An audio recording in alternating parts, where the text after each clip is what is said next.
আপনার সবাই মিজানুর রহমান আজহারীর নাম শুনেছেন? উনি কি নন ফেমাস না অনেক ফেমাস? অনেক ফেমাস। আমি ফেমাস নিয়ে কথা বলছি না, আমার কথা হচ্ছে দেখেন আজকে আমার ওয়াজে যেই পরিমাণ লোক আছে, তো আজহারী সাহেব এর চাই তো ছোট মাহফিল 2019 সালে করেছে। রাগ করবেন না, আমি যেটা বুঝাচ্ছি সেটা বোঝার ট্রাই করেন। এই লোকটা এর চেয়ে ছোট মাহফিল, আচ্ছা আপনারা গ্রামগঞ্জে উঠান চেনেন? উঠান ওই 4-5টা বাসা ঘোরা ঘেরাও করা, মাঝে একটা উঠান থাকে না? উনি উঠানে মাহফিল করতেন, ছোট্ট এই মিলাদ টাইপের আর কি।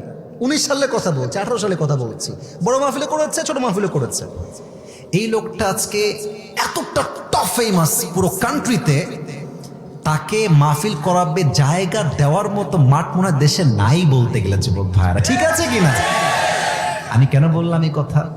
এই লোকটা আগে একদম নন ব্র্যান্ড ছিল, কেউ চিনতো না, কেউ জানতো না। এই আসলো ওয়াজ করে আবার কাম ব্যাক টু হোম, বাসায় ফিরে যেত। বাট এখন তাকে নিয়ে আসতে হলে কমপক্ষে 100 নয়, কমপক্ষে 1000 পুলিশ প্রোটোকল লাগবেই লাগবে। আপনাকে আমি কথা কেন বলছি, আপনি হাদিসের দিকে ফোকাস করেন, হুজুরের দিকে নয়। একটা সময় কিন্তু আজহারী সাহেবকে আমাদের মতো হুজুররা বলেছে কাফের, কি বলে নাই?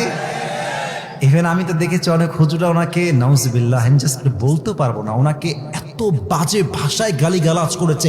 ইভেন আমাদের দেশে কোনো সুন্নি ভাইরা আছে, আমি সুন্নি ভাইদেরকে অনেক ভালোবাসি, বাট কিছু সুন্নি আছে নামধারী ভণ্ড, এরা খালি জিলাপি খায়, সিন্নি খায়, নবীর আসে গাঞ্জাটাই না কুল পায় না।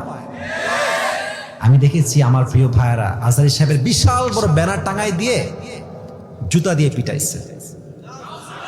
আচ্ছা এবার আপনারা কন, এই যে এত কাফের বললেন, এত অপপ্রচার, নবীর সামনে বিরুদ্ধাচরণ করেছে, বেয়াদব, কাফের, লম্পট, কত গালি তো আজহারী সাহেবকে দিলেন। আপনার অপপ্রচারকেই আল্লাহ তার পক্ষের প্রচার শক্তি হিসেবে কবুল করেছে। আচ্ছা আরো এক্সাম্পল দিই, শহীদ আল্লামা দেলোয়ার হোসেন সাইদি হুজুরকে আমাদের আওয়ামী ফ্যাসিস্টরা কি ট্রাই করলো? উনি হচ্ছেন রাজাকার, বলেছে না? আর সাইদি সাহেব ওপেনলি সবার সামনে বলেছে, আমাকে যারা রাজাকার বলবে তারা পিতৃ পরিচয়হীন অবৈধ সন্তান। তখন তো খুব অপপ্রচার করেছেন যিনি রাজাকার, যুদ্ধ অপরাধী। বাট ওনার নামে এত মিথ্যা অপবাদ, এত মিথ্যা প্রচার, সব মিডিয়া তার বিরুদ্ধে অপপ্রচার করেছে। সম্মান কমছে না বাড়ছে? বরং এখন তো ক্ষমতার থেকে নামার পরে প্রমাণ পাওয়া যাচ্ছে যে প্রত্যেকটা সাক্ষীকে বাধ্য করে হুমকি দিয়ে সাক্ষী দেওয়ানো হয়েছে, ঠিক কিনা বলো? প্রচার করেছেন, আল্লাহ পক্ষের প্রচার বানাই দিয়েছে। এবার আসে নবীর বেলায়, হাজিরা সব হজ করতে আসছে মক্কায়। আবু জাহেল বলছে, হাজী সাহেবরা খবরদার, এ মক্কার জমিনে এক পাগল আবির্ভাব ঘটেছে, খবরদার কেউ তার কথা শুনবা না, শুনলে তোমরা জাদুগ্রস্তের শিকার হয়ে যাবা। দেখবেন মানুষকে মানুষ যা করতে নিষেধ করে বেশি, ও আসলে তাই করে বেশি, ঠিক আছে কিনা বলেন? কাফেররা বলছে এই মুহাম্মদ আবারকে জীবনে তো নামও শুনি নাই, তাকে দেখিও নাই জীবনে, এবার তো দেখেই ছাড়বো আমরা। সব কাফেররা গিয়েছে নবীকে দেখতে, তো বলছে যে কিছু শুনবো না, 2 কানে 2 হাত থাকবে, কান বন্ধ, জাস্ট চোখ দিয়ে এক নজর দেখবো লোকটা আসলে কে রে।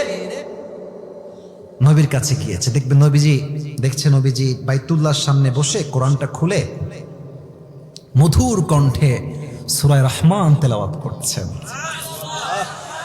আচ্ছা নওগাঁয় পাগল আছে না? আরে কথা কোনো আছে না? দেখবেন পাগলের চুলগুলো উস্কো খুস্কো, কাপড়গুলো ছেঁড়া বোড়া, দেখলেই বোঝা যায় এটা আত পাগলা আসছে, ঠিক আছে কিনা বলেন? তো তারা দেখছে মুহাম্মদের চুলগুলো সুন্দর পরিপাটি সিটি করা, দেহর স্ট্রাকচার এত সুন্দর লম্বা, এত সুন্দর সুন্দর চেহারা, চাঁদের মতো চেহারা তার, লাবণ্যময় চেহারা তার। কাফেররা বলছে পাগলের চেহারা তো এত সুন্দর হয় না।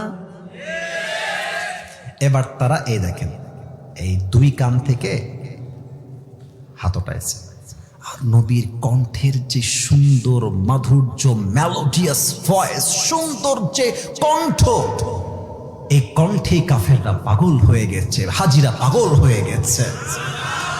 এবার হাজিরা ডাক দিয়ে বলছে, তোমরা কি বললা আর দেখলাম কি? এই লোকের আদর্শ জাস্ট আমরা গ্রহণ করব না, বরং তার আদর্শ নিয়ে গোটা বিশ্বে আমরা ছড়িয়ে দিব। কোন সুবহানাল্লাহ। নবী কাফেররা আপনার বিরুদ্ধে অপপ্রচার করে, আমি আল্লাহ আপনার সমস্ত অপপ্রচারকে আপনার পক্ষের শক্তি হিসেবে কবুল করবো। আল্লাহু আকবার।